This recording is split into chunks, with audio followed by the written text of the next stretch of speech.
1절에서 3절까지만 읽도록 하겠습니다.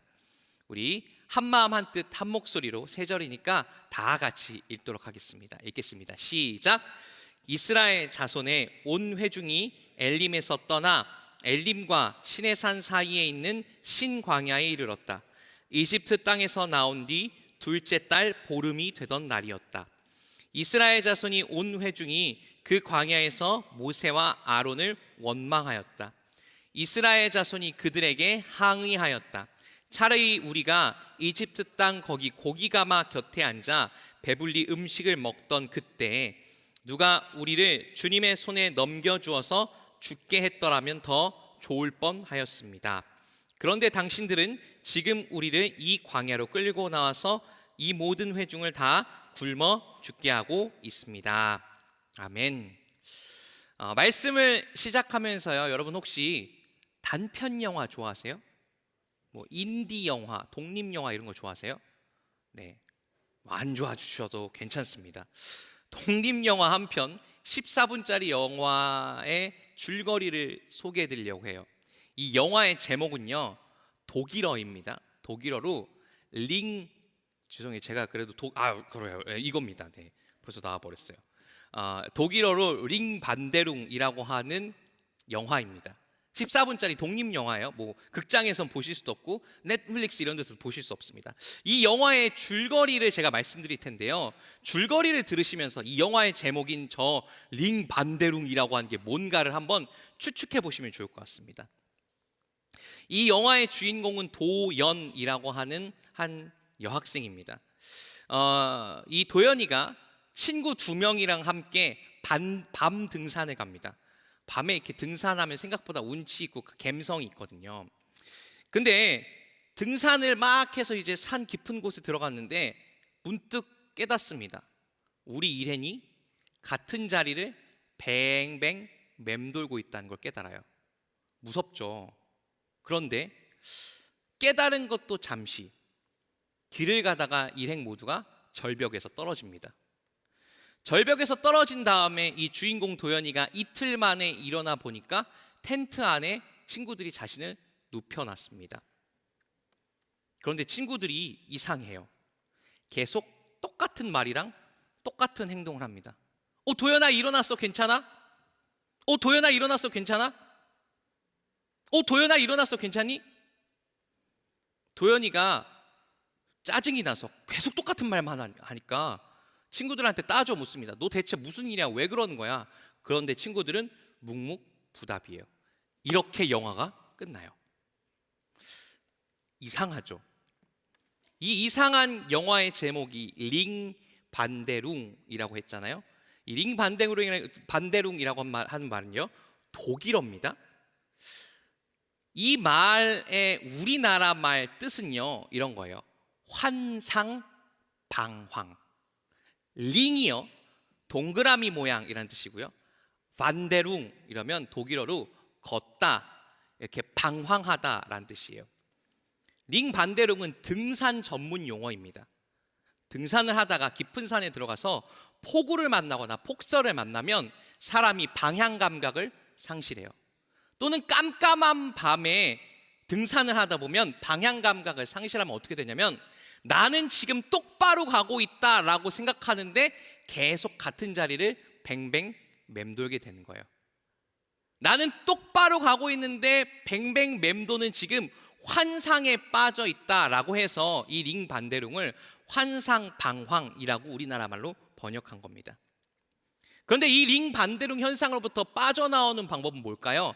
딱 한 가지입니다. 일단 멈춰야 돼요.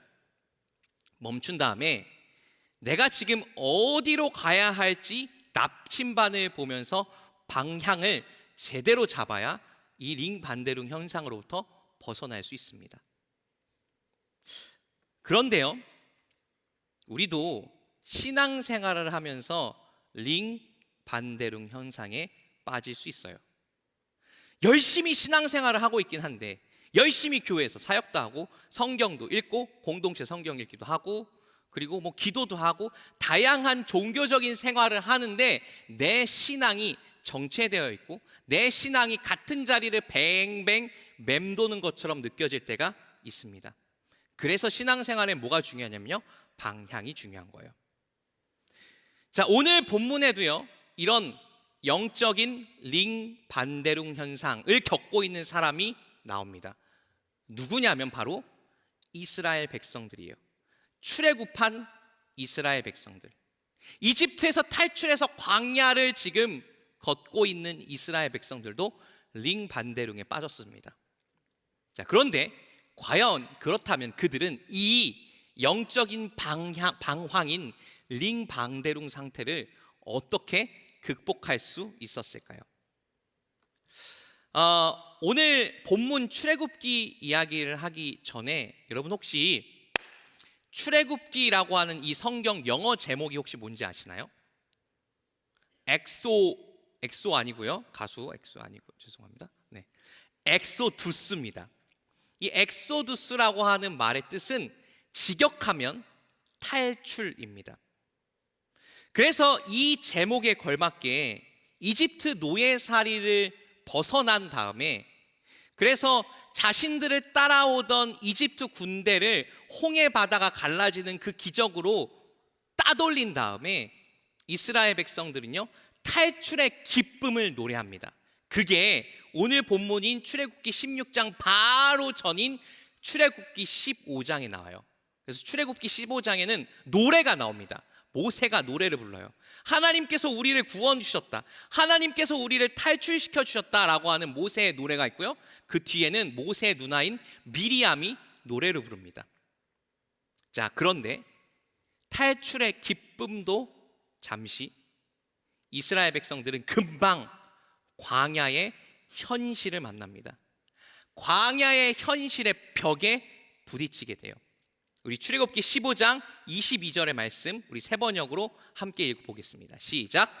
모세는 이스라엘을 홍해에서 인도하여 내어 수르 광야로 들어갔다.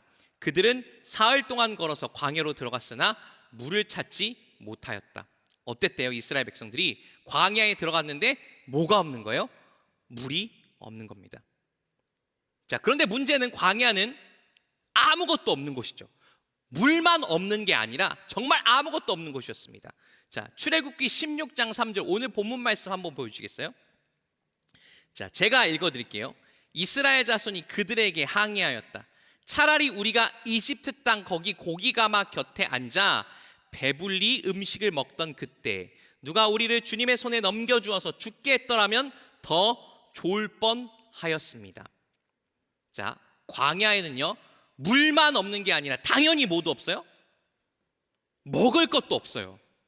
그래서 지금 이스라엘 백성들이 광야에 먹을 게 없으니까 뭐라고 지금 굉장히 극단적인 불평을 하냐면 이렇게 얘기하는 겁니다. 차라리 여기서 먹을 게 없어서 광야에서 굶어 죽을 바엔 차라리 우리가 이집트에서 노예살이 하던 그곳에서 거기 따뜻한 불 앞에 삼겹살이 자글자글 익어가던 그 이집트 불판 앞에서 죽었어야 된다. 거기서 죽는 게 이 광야에서 자유롭긴 하지만, 자유인이긴 하지만 굶어 죽는 것보다 이집트의 그 고기가마 앞에서 배부른 상태로 죽는 게 더 낫다라고 이야기합니다. 아무것도 없는 그 광야의 현실, 물도 없고 먹을 것도 없는 그 광야의 현실의 벽에 팍 부딪힌 이스라엘 백성들은 지금 어떻게 하고 있어요? 이집트를 그리워하고 있습니다. 자신들을 노예로 삼았고 자신들을 지긋지긋하게 강제 노역으로 부려먹었던 그 이집트를 그리워하면서 거기로 돌아갔으면 좋겠다라고 이스라엘 백성들이 이야기하고 있어요. 현실의 벽에 부딪히니까 길을 잃었습니다. 현실의 벽에 부딪히니까 다시 출발했던 그곳으로 돌아가려고 뱅뱅 맴도는 행동을 하려고 합니다. 영적인 링 반대룽에 빠져버리고 만 거죠. 여러분, 이 상황에서 이스라엘 백성들이 이 링 반대룽에서 벗어나려면 뭐가 필요할까요? 방향이 필요합니다. 목적지가 필요해요. 어디로 가야 하는지가 필요해요. 이스라엘 백성들이 여러분 이집트를 탈출한 이유가 뭐였죠? 하나님께서 이스라엘 백성들을 이집트에서 탈출시킨 이유는요, 탈출 자체가 목적이 아니었습니다. 뭐가 목적이었냐면 가나안이 목적이었어요.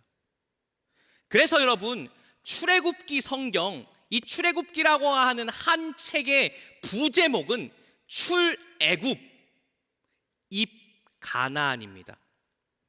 출애굽으로 끝나는 게 아니라 출애굽은 뭐로 완성되는 거예요? 가나안에 들어가야 하나님께서 그들 이스라엘 백성들의 조상인 아브라함에게 약속하셨던 그 가나안 땅으로 들어가야 출애굽이 완성되는 거예요. 그런데 이스라엘 백성들은 자신들의 출애굽에, 이집트 탈출에 분명한 가나안이라고 하는 방향이 있다는 걸 까맣게 잊어버리고 말았습니다. 그러니까 그들이 자꾸 이집트로 돌아가겠다고 이야기하는 거예요. 그러니까 그들이 현실의 벽에 부딪힐 때마다 먹을 게 없고 마실 게 없고 외적들이 나타나고 힘든 일이 찾아올 때마다 자꾸 방향을 잃으니까 돌아가겠다는 소리를 하고 있는 겁니다. 자, 그런데 이런 영적인 링 반대론이 우리한테도 일어난다고 말씀드렸었죠. 이스라엘 백성들을 그 이집트의 노예 상태로부터 하나님이 건져주신 것처럼 하나님께서는요, 우리도 또한 죄와 사망의 노예 상태로부터 구원해 주셨습니다. 하나님께서 우리도 죄와 사망의 노예 상태로부터 탈출시켜 주셨어요. 그런데 여러분 질문해 봐야 됩니다. 우리를 왜 죄와 사망으로부터 건져 주신 걸까요? 그냥 잘 믿으면 되니까? 그냥 하나님의 자녀로 부르면 땡이니까? 아닙니다. 하나님께서 우리를 죄와 사망으로부터 탈출시켜 주신 목적과 방향성이 어디 있냐면요, 출애굽기 16장 12절 말씀 속에 있습니다. 한번 띄워주시겠어요? 우리 한마음 한뜻 한 목소리로 읽어보겠습니다. 시작. 나는 이스라엘 자손이 원망하는 소리를 들었다. 너는 그들에게 너희가 저녁이 되면 고기를 먹고 아침에는 빵을 배불리 먹을 것이다. 그렇게 될 때 너희는 나 주가 너희의 하나님임을 알게 될 것이다 하고 말하여라. 자, 여기 한 번만 다시 읽어볼까요? 읽어보겠습니다. 시작. 그렇게 될 때에 너희는 나 주가 너희의 하나님임을 알게 될 것이다 하고 말하여라. 지금 방금 나왔던 저 표현이 출애굽기에 참 많이 나옵니다. 하나님이 홍해에서 이집트 군대를, 이스라엘 백성을 쫓아오는 그 이집트 군대를 홍해 바다에다가 수장시키신 다음에도 하나님이 이렇게 얘기하세요. 이제 그들이 내가 주님임을 알 것이다. 이제 그들이 내가 하나님임을 알 것이다. 하나님께서 이스라엘 백성들을 가나안으로 보내시는 이유는 딱 한 가지, 이거예요. 가나안 땅에 가면 이스라엘 백성들이 뭐 할 수 있으니까, 우리를 인도해 주신 그 하나님이 하나님이시구나, 주님이시구나 라고 하는 걸 가나안 땅에 가면 알게 되니까요. 하나님께서 우리를 하나님의 자녀로 부르신 중요한 이유, 우리를 죄와 사망에서 건지신 이유는요, 우리로 하여금 하나님이 주님이심을 알게 하려는 것입니다. 근데 여기서 안다라고 하는 이 단어의 의미가 중요해요. 이 알다라고 하는 히브리어 단어가 야다인데요, 이 야다라고 하는 말은 그 어떤 사람에 대해서 정보를 아는 게 아닙니다. 뭐 예를 들어서 이렇게 취직 준비해 보신 분들은 아실 거예요. 취직 준비할 때 뭐 써요? 그 이력서 쓰죠. 이력서를 보면 나에 대한 정보, 인포메이션이 이만큼 많이 들어 있습니다. 그런데 여러분, 그 정보들이 나를 설명하나요? 면접관이 내 정보를 다 알고 있다고 해서, 내가 어느 대학교 나왔고 뭐 어디서 근무했고 그걸 다 안다고 해서 나를 진짜 아는 건가요? 아니죠. 진짜 나를 안다라고 했을 때 그 아는 건 지식이나 정보를 아는 게 아니라 내가 어떤 성품의 사람인지, 내가 어떤 가치관과 신념을 가진 사람인지, 내 마음의 빛깔이 어떤지를 인격적으로 친밀하게 아는 게 진짜 아는 겁니다. 이 야다라고 하는 단어, 하나님이 하나님이심을 안다라고 했을 때 이 야다라고 하는 말은요, 사람과 사람 사이에 친밀한 관계 사이에서 쓰는 말이에요. 남편이 아내를 안다. 아내가 남편을 안다. 부모가 자녀를 잘 안다 라고 했을 때 쓰는 말이 바로 야다입니다. 하나님께서 이스라엘 백성을 가나안 땅이라고 하는 그 방향으로, 그 목적지로 보내시는 중요한 이유는요, 그 가나안 땅에 가면 하나님과 이스라엘 백성들이 뭘 맺을 거기 때문에 1대1의 친밀한 관계를 맺을 것이기 때문에 그렇습니다. 하나님께서 우리를 죄와 사망으로부터 탈출시켜 주시고 구원해 주신 중요한 이유는 그냥 이걸로 끝나는 것이 아니라 그 뒤가 진짜기 때문에 그래요. 그 뒤에 우리가 하나님과 맺는 친밀하고 인격적인 관계, 하나님께서 내 마음을 온전히 아시고 하나님께서 내 인생을 속속들이 다 아시고 나도 하나님의 나를 향한 마음과 뜻과 계획을 속속들이 아는 1대1의 친밀한 관계를 맺고자 하나님은 우리를 죄와 사망에서 탈출시켜 주신 겁니다. 그래서 여러분, 신앙생활을 할 때 이 목적과 방향을 잃어버리면, 신앙생활의 중요한 방향과 목적이 하나님과의 친밀한 관계라고 하는 걸 잃어버리면요, 아무리 교회에서 열심히 사역을 하고 아무리 기도를 많이 하고 아무리 예배를 열심히 드리고 아무리 교회를 오랫동안 왔다 갔다 해도요, 우리의 신앙은 제자리를 뱅뱅 맴돌게 되는 거죠. 부디 우리 모두가 친밀한 관계라고 하는, 하나님과의 친밀한 관계라고 하는 이 신앙생활의 목적과 방향을 잊지 않기를 축복합니다. 그렇다면요, 그 다음으로 이런 질문을 던져볼게요. 이스라엘 백성들이 결국 40년간의 광야 생활을 끝나고 가나안 땅에 도착했어요? 못했어요? 도착했어요, 여러분. 도착 못했으면 성경이 그 뒤에 못 썼습니다. 도착했어요. 이스라엘 백성들을 그 40년 동안 광야 생활을 계속해 나갈 수 있도록 했던 그 마음속에 있었던 원동력은 무엇일까요? 40년 동안 광야를 뚜벅뚜벅 걸어갈 수 있도록 했던 힘은 과연 어디서 나왔을까요? 우리 출애굽기 15장 24절 말씀, 우리 한마음 한뜻 한 목소리로 읽어보겠습니다. 시작. 이스라엘 백성은 모세에게 우리가 무엇을 마신단 말입니까? 하고 불평하였다.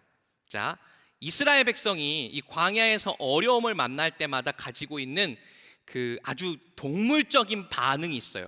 바로 저렇게 하는 겁니다. 모세한테 불평과 원망을 이만큼 털어놓는 거예요.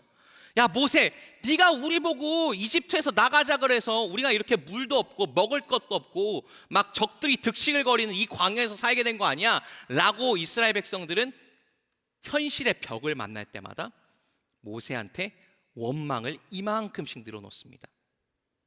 여러분, 이 상황을 모세 입장에서 한번 생각해 보세요. 모세 입장에서 광야에서 만난 가장 큰 벽은 뭐였을까요? 물이 없는 거? 밥이 없는 거? 제가 보기엔 모세 입장에서 광야에서 만났던 가장 큰 벽은요, 이스라엘 백성들의 저 원망과 불평이었을 거예요. 나중에 가면 출애굽기에 보면 이런 장면이 나와요. 막 먹을 게 없고 그러니까 이스라엘 백성들이 정말 수십 명이, 수백 명이 모세한테 몰려와서 막 탄원을 하고 막 모세를 위협하는 장면까지 나옵니다. 그런데 여러분, 이스라엘 백성들이 그렇게 모세한테 원망을 할 때마다 사실 이 출애굽의 역사를 위해서 가장 고생한 사람, 가장 희생을 많이 했던 사람 누구예요? 모세예요. 그런데 그런 모세한테 너 때문에 우리가 힘들게 됐어라고 원망을 할 때마다 모세는 그 원망을 원망으로 받아치지 않습니다. 너희들 왜 나를 원망해라고 이스라엘 백성들을 혼내거나 훈계하거나 다그치지 않아요. 모세는 이스라엘 백성들이 자신들에게 털어놓았던 그 원망을 그대로 갖고 하나님께로 나아갑니다. 우리 출애굽기 5장 22절에서 23절의 말씀 띄워주시겠어요? 자, 제가 읽어드릴게요.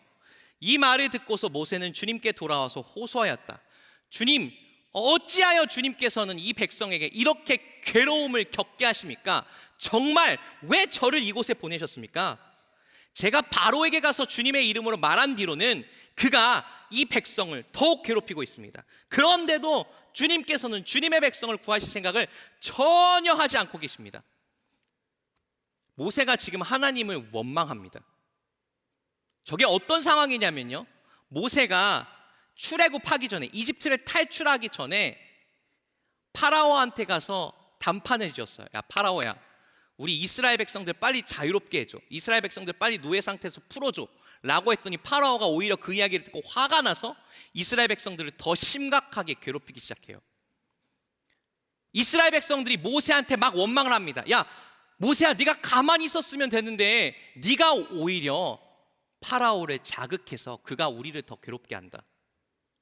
그런데 모세는 그 원망을 듣고 그 원망을 갖고 하나님 앞에 그대로 나아갑니다.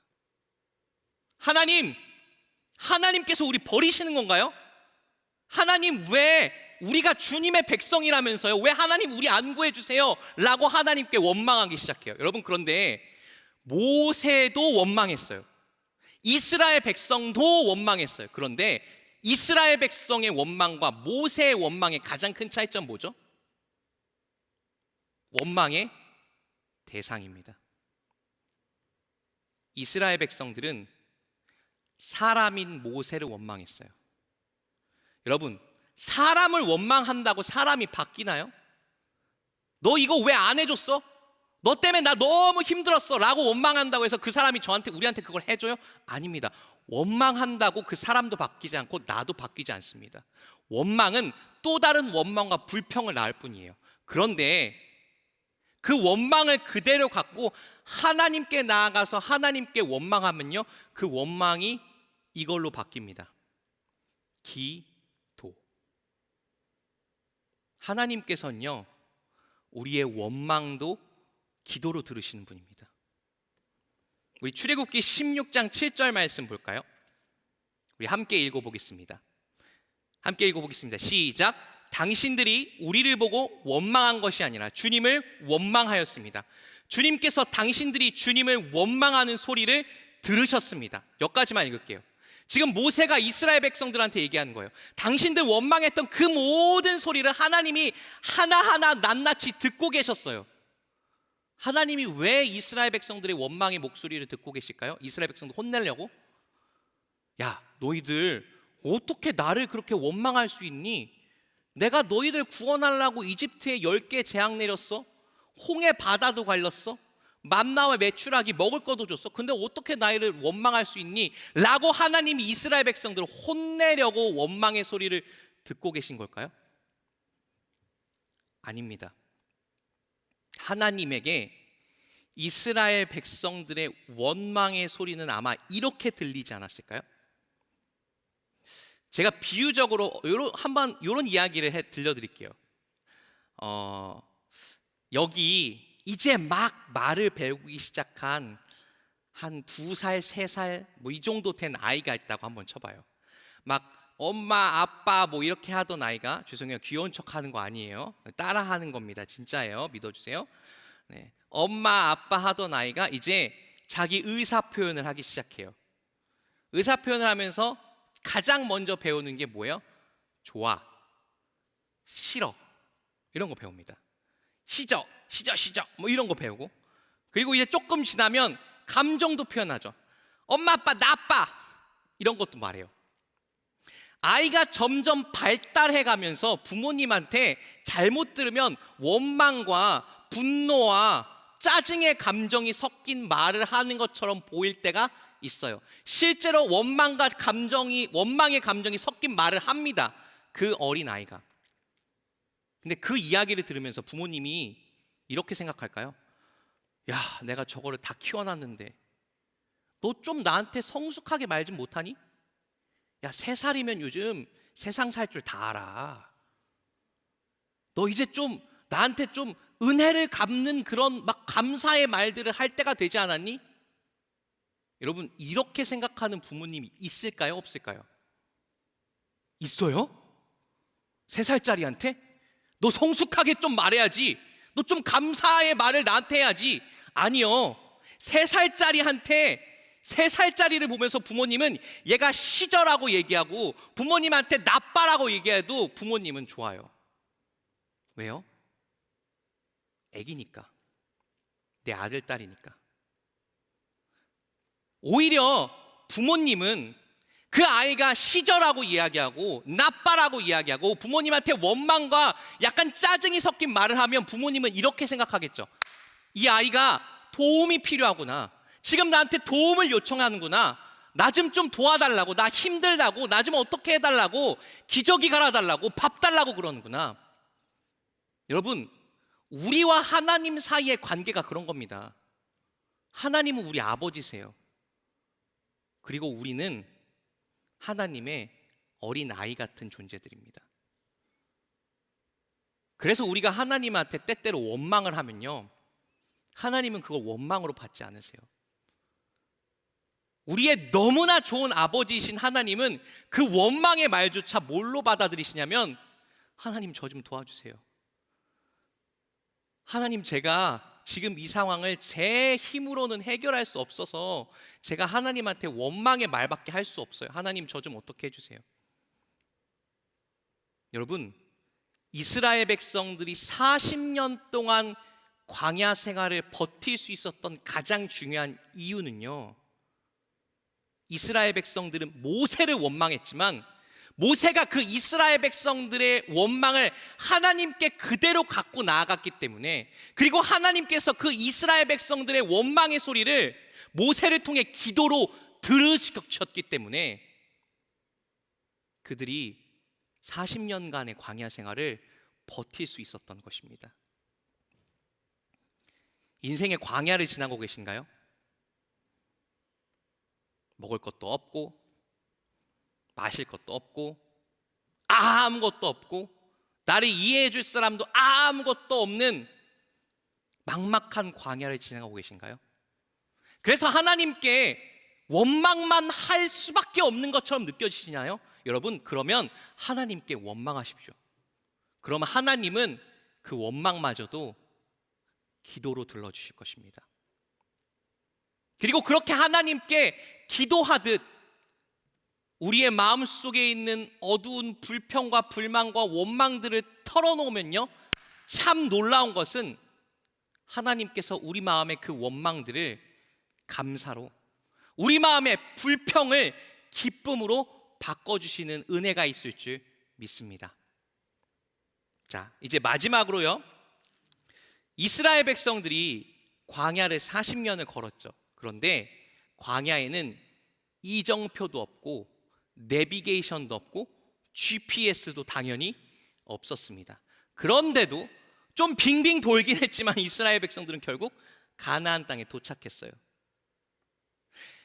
이스라엘 백성들이 길을 잃지 않도록 대체 무엇이 이스라엘 백성들의 발걸음을 인도해 주었던 걸까요? 우리 출애굽기 16장 35절의 말씀 읽어볼게요. 한마음 한뜻 한 목소리 읽어보겠습니다. 시작. 이스라엘 자손은 정착지에 이를 때까지 40년 동안 만나를 먹었다. 가나안 땅 접경에 이를 때까지 만나를 먹었다. 아멘. 이스라엘 백성들이 40년 광야 생활을 하는 동안 이스라엘 백성들은 먹고 살기 위해 노력을 할 필요가 있었을까요? 없었을까요? 없었어요. 왜? 아침이면 이스라엘 백성들이 텐트 친 그곳에 만나가 떨어지고, 만나는 약간 그 쌀과자 비슷한 그런 느낌이에요. 그리고 저녁 되면 여러분, 좋은 식단에는 탄단지가 다 들어가야 되죠. 그렇죠? 만나는 쌀과자니까 탄수화물입니다. 지방이랑 단백질이 부족하잖아요. 그렇죠? 그래서 하나님이 메추라기를 내려주셨습니다. 메추라기로 이스라엘 백성들은 단백질과 지방을 보충했어요. 그런데 이스라엘 백성들이 이렇게 광야를 지날 때 끝까지 놓지 않아야 했던 그들의 생명줄이자 그들의 밥줄이 바로 뭐였냐면 여러분, 만나였습니다. 그런데요, 이스라엘 백성 말고 우리가 이 인생이라고 하는 광야를 지날 때 우리도 끝까지 붙들어야 하는 우리 영혼의 밥줄이 있어요. 우리 영혼에 생명줄이 있어요. 자, 요한복음 6장 48절 51절의 말씀 읽어볼게요. 우리 함께 읽어보겠습니다. 시작. 나는 생명의 빵이다. 너희 조상은 광야에서 만나를 먹었어도 죽었다.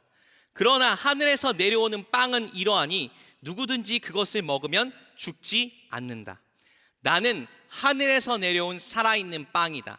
이 빵을 먹는 사람은 누구나 영원히 살 것이다. 내가 줄 빵은 나의 살이다. 그것은 세상에 생명을 준다. 아멘.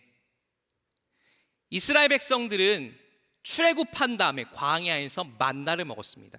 만나가 그들의 밥줄이고 생명줄이에요. 그거 잘 붙잡아서 그들이 살았어요. 인생이라고 하는 광야를 지나갈 때 우리의 영혼을 살게 하고 우리에게 생명을 공급하는 우리의 생명줄, 우리 영혼의 밥줄은 바로 누구냐면요, 나는 생명의 빵이다 라고 스스로를 소개하시는 예수 그리스도입니다. 자, 그렇기 때문에 여러분, 우리는 이 광야에서 길을 찾을 때, 인생이라고 하는 아무것도 의지할 수 없는 이 광야에서 길을 찾을 때 생명의 만나이신 예수님을 잘 주워 먹어야 됩니다. 이게 잠깐만 여러분, 주워 먹는다는 표현이 조금 이상한데요, 이게 무슨 뜻인지 조금 이따가 설명해 드릴게요.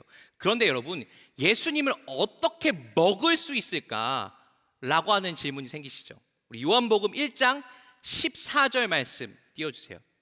우리 함께 읽어보겠습니다. 시작. 그 말씀은 육신이 되어 우리 가운데 사셨다. 자, 여기까지만 볼게요. 그 말씀은 육신이 되어 우리 가운데 사셨는데, 육신을 입고 우리 가운데 사셨던 말씀이 바로 누구세요? 예수님입니다. 예수님을, 성경 이 책 한 권을 똘똘 뭉쳐서 한 사람의 인격으로 만들어내면 그게 누구예요? 바로 예수님이에요. 그래서 우리가 예수님을 먹는다는 것, 예수님의 살을 내가 먹는다는 건 바로 뭐냐면요, 식인종이 되라는 소리가 아니라 이 예수님의 일부분인 성경 말씀을 먹는다는 것입니다. 성경 말씀을 묵상한다는 거예요. 자, 그런데 여러분, 인생이라고 하는 이 광야에서 제가 아까 뭐라 그랬죠? 생명의 만나이신 예수님을 주워 먹으면 된다 그랬잖아요. 이게 무슨 소리냐면, 우리 이미지 한 번만 보여주세요. 그거. 네, 요거. 여러분, 혹시 헨젤과 그레텔이라고 하는 동화 아세요? 지금 저 헨젤과 그레텔 남매가 뭐 하고 있죠?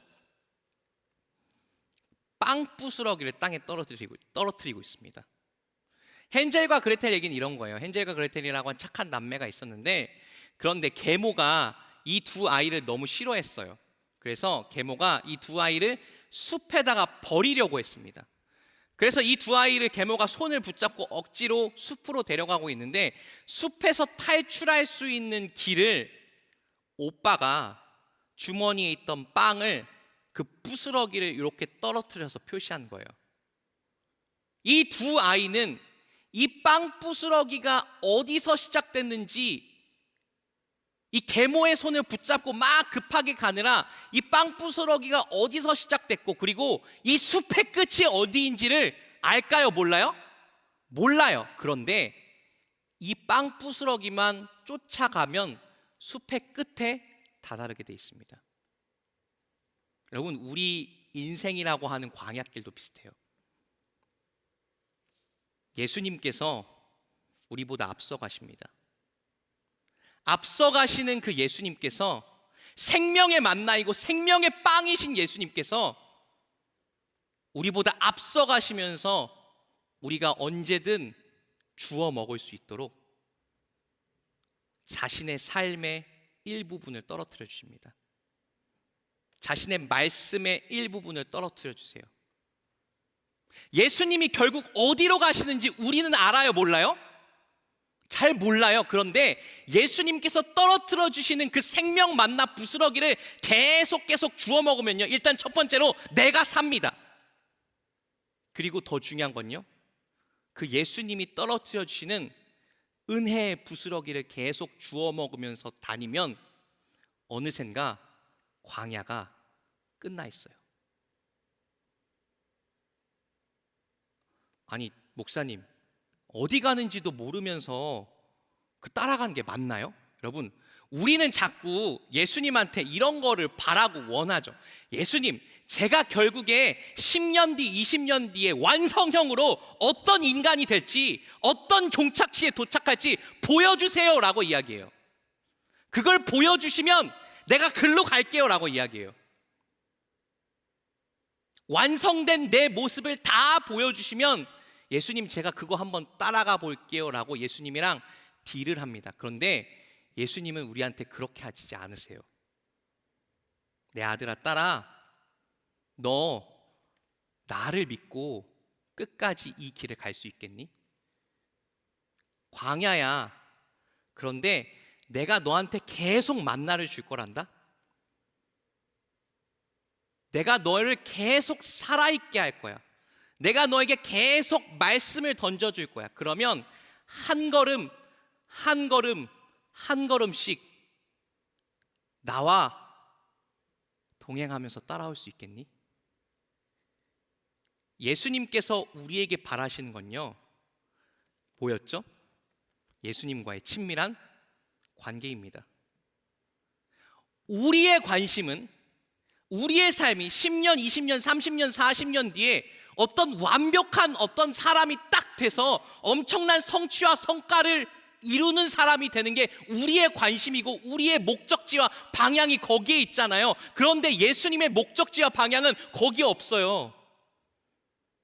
예수님의 목적지와 방향은 우리가 예수님의 생명 만나를 조금씩 먹으면서 예수님의 뒤를 계속 따라가는 것에 있습니다. 그런데 여러분, 중요한 건요, 그 예수님의 뒤를 계속 따라가면 어떻게 돼요? 광야가 끝나요. 하나님의 말씀에 인도하심을 받는 방법은 우리에게 말씀으로 오신 그 예수님께서 오늘 나에게 먹여주시는 말씀, 은혜 하나하나를 소중히 담고 그 은혜가 나를 오늘 이끄는 대로 한 발짝 한 발짝씩 내딛는 것입니다. 이제 말씀을 정리하려고 합니다. 방황할 때가 있습니다. 열심히 달려왔지만 같은 자리를 맴돌 때가 있어요. 열심히 달려오긴 했는데 내 삶이 지금 어디로 향하는지 헷갈릴 때가 있습니다. 여러분, 그때 우리에게 반드시 필요한 것은 바로 방향이자 목적입니다. 우리의 삶을 향한 예수님의 방향과 목적은 딱 한 가지입니다. 우리가 뭐 하는 것? 그분과 친밀한 관계를 맺는 것. 하나님께서 우리를 가나안으로 이끄시는 가장 중요한 이유는요, 가나안의 젖과 꿀이 흘러서 아닙니다. 하나님께서 우리를 가나안으로 이끄시는 가장 중요한 이유는 그 가나안에 가면 젖과 꿀보다 더 달콤하고 풍성한 주님과의 관계가 있기 때문에 그렇습니다. 그래서 하나님은 오늘 광야를 살아가는 우리들에게 그 주님과의 깊은 관계를 연습하라고 명령하십니다. 어떻게요? 오늘 하루 나에게 주시는 주님의 말씀을 따라 한 걸음 한 걸음 내디디면서요. 부디 우리 모두의 삶이 하나님께서 원하시는 삶의 목적과 방향을 향해 한 걸음 한 걸음 뚜벅뚜벅 용기 있게 걸음을 내디딜 수 있게 되길 축복합니다. 우리 시간 주신 말씀을 마음에 새기면서요, 함께 기도했으면 좋겠습니다.